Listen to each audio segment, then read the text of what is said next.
नमस्कार दोस्तों, and the real estate इस चैनल पे आपका स्वागत है।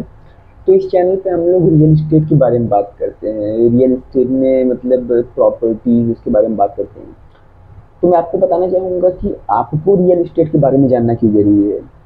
देखिए, आप अपने लाइफ स्पैन में जब तक आप जिंदा रहेंगे आप मिनिमम 100 करोड़ के ट्रांजैक्शन के विटनेस होंगे, जो कि रियल एस्टेट में होगा। रियल एस्टेट जो होता है वो एक पर्सन के, एक इंडिविजुअल पर्सन के जो सबसे कॉस्टलीस्ट परचेज होता है उसमें से होता है। यानी कि दुनिया में कोई भी इंसान है जो रियल एस्टेट से ज़्यादा महंगा, इंडिया में तो जनरली ऐसा है, कोई भी पर्सन नहीं है जो रियल एस्टेट यानी कि वो अपने घर से भी ज़्यादा महंगी चीज़ कोई खरीदी हो।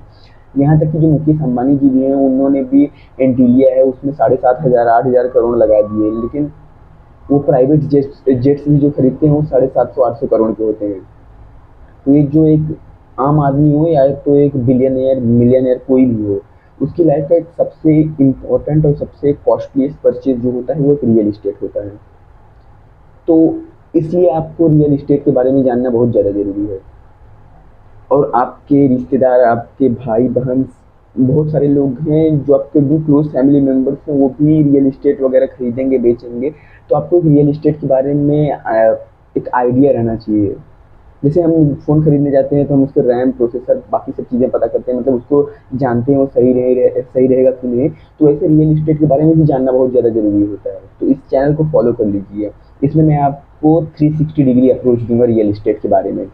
तो आज के टॉपिक के बारे में बात करते हैं। आज का टॉपिक है कि भैया, ये जो बिल्डर हैं, जो ये रियल एस्टेट एजेंट है, आपको ये स्टोरियाँ सुनाएंगे कि इंडिया में वर्ल्ड का 18% पॉपुलेशन रहता है, लेकिन इंडिया का जो लैंड मास एरिया है वो सिर्फ 2% है। बात तो सही है। और वो ये भी बोलते हैं कि अगर 18% पॉपुलेशन है, 2% लैंड है, यानी कि इंडिया में लैंड की बहुत कमी है। तो नॉर्मल मेरे और आपके जैसे लोग बोलेंगे हाँ यार बात तो सही है, क्योंकि 18% पॉपुलेशन वर्ल्ड की और टोटल वर्ल्ड का लैंड का एरिया सिर्फ 2%। तो यही सारी स्टोरियाँ सुना सुना के तो वो बोलते हैं कि इंडिया में ज़मीन लिमिटेड है, ज़मीन लिमिटेड है, ज़मीन लिमिटेड है, सब वही सुना सुना के आपको प्लॉट्स बेच देते हैं, ज़मीन बेच देते हैं।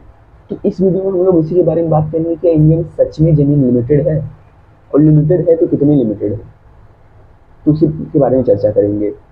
तो जानते हैं कि एक्चुअल जो इंडिया है 18% वर्ल्ड का पॉपुलेशन होल्ड करता है, और मात्र 2% ऑल ओवर वर्ल्ड का लैंड मास एरिया स्टोर करता है। तो उसके पीछे की सच्चाई क्या है, इसको समझने के लिए मैं आपको बताना चाहूँगा कि सपोज करते हैं, देखिए 140 करोड़ पॉपुलेशन एज्यूम करते हैं, 140 से 45 करोड़ है, ठीक है।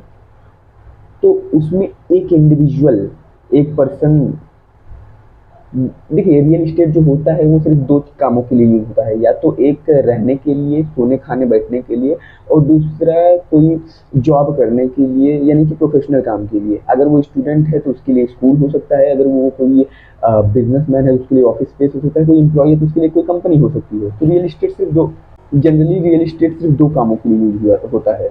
अब कोई लोग बोलेंगे कि नहीं उधर पिकनिक मनाने जाना होता है, वो सब तो बहुत कम है। इस कैलकुलेशन को सिंप्लीफाई करने के लिए ऐसा एज्यूम करते हैं कि जो एक इंडिविजुअल है, एक सिंगल इंडिविजुअल, उसको हम लोग 200 स्क्वायर फीट एरिया दे रहे हैं रहने के लिए। 200 स्क्वायर फीट एरिया बहुत 20 बाई 10 का एरिया होता है, जो कि काफ़ी बड़ा होता है, कोई छोटा एरिया नहीं हुआ। मुंबई, दिल्ली वगैरह मेट्रो सिटीज़ में जाएंगे तो एक, मतलब 10 बाई 10 के रूम में भी 10 लोग रहते हैं। पर इस कैलकुलेशन को सिंप्लीफाई करने के लिए हम ऐसा एज्यूम करते हैं कि हर एक इंडिविजुअल के पास अपना 200 स्क्वायर फीट का रहने का एरिया है, और 250 स्क्वायर फीट का रहने का एरिया है, 250 स्क्वायर फीट। और 200 स्क्वायर फीट में उनके ऑफिस स्पेस हैं, या तो बिजनेसमैन है ऑफिस स्पेस हैं, अगर कोई जॉब वाला है तो उसके पास अपना है फैक्ट्री का स्पेस है, जिसमें 200 स्क्वायर फीट में वो काम करता है। आपको पता होगा कि जो मेट्रो सिटीज़ होते हैं, जो बड़े बड़े सिटीज़ होते हैं, उसमें एक पनवाड़ी का कितना एरिया होता है, वो 20 30 स्क्वायर फीट भी नहीं होता है। और ऊपर से, और ये जो सर एरिया है ये हम लोग कंसीडर करेंगे कि सब जो पब्लिक है, जो 140 करोड़ लोग हैं वो ग्राउंड फ्लोर पे ही रहते हैं, ना कोई बिल्डिंग है, ना कोई मल्टी स्टोरी है, कुछ नहीं है, सिर्फ वो ग्राउंड फ्लोर पे रहते हैं। आपको पता होगा मुंबई में 50 60 70 महिला तो भैया इसी बिल्डिंग में खड़ी हैं। अब इस पे बात पे कैलकुलेशन करते हैं हम लोग ने मान लिया कि 250 स्क्वायर फीट का एरिया है जिसमें वो रहेगा, और 200 स्क्वायर फीट का एरिया है जिसमें वो काम करेगा। अगर स्टूडेंट है तो अपना स्कूल कॉलेज का है काम, ऐसा सबको हर एक इंडिविजुअल को, यानी कि 40 करोड़ टोटल पॉपुलेशन को मैं बोल रहा हूँ। तो अब इसके पीछे का कैलकुलेशन देखते हैं।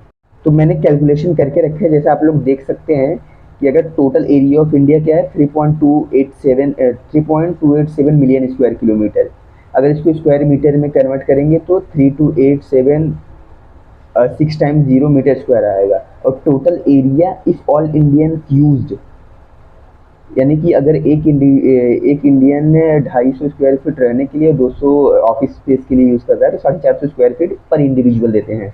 तो 1.39 बिलियन पॉपुलेशन है, यानी कि 140 करोड़ के आसपास, तो उसको 450 स्क्वायर फीट से मल्टीप्लाई करते हैं तो आएगा 625.5 billion square kilometre, sorry 6.25 billion square feet.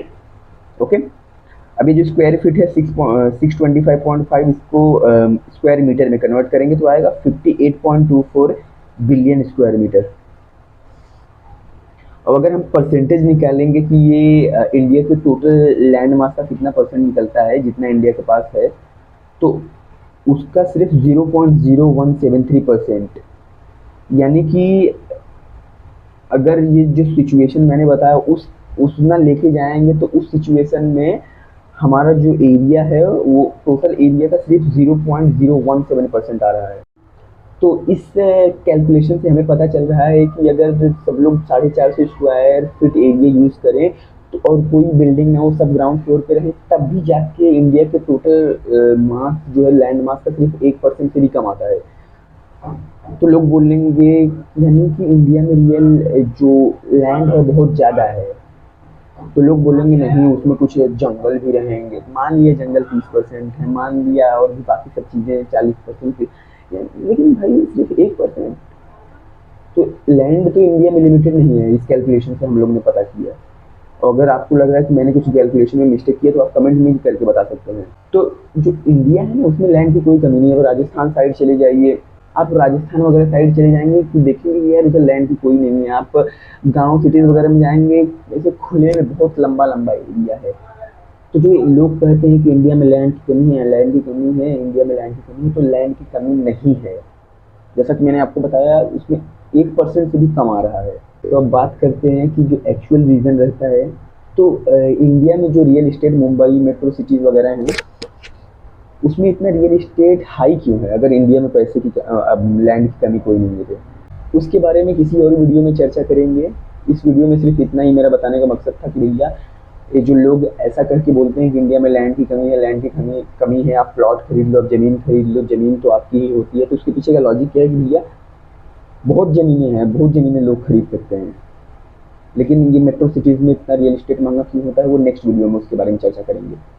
उम्मीद करता हूँ कि आपको वीडियो समझ में आया रहेगा। अगर आपको वीडियो समझ में आया तो आप यस लिख दीजिए कमेंट में, अगर नहीं आया तो नो लिख दीजिए, मैं आपको और अच्छे तरीके से समझाने की कोशिश करूँगा।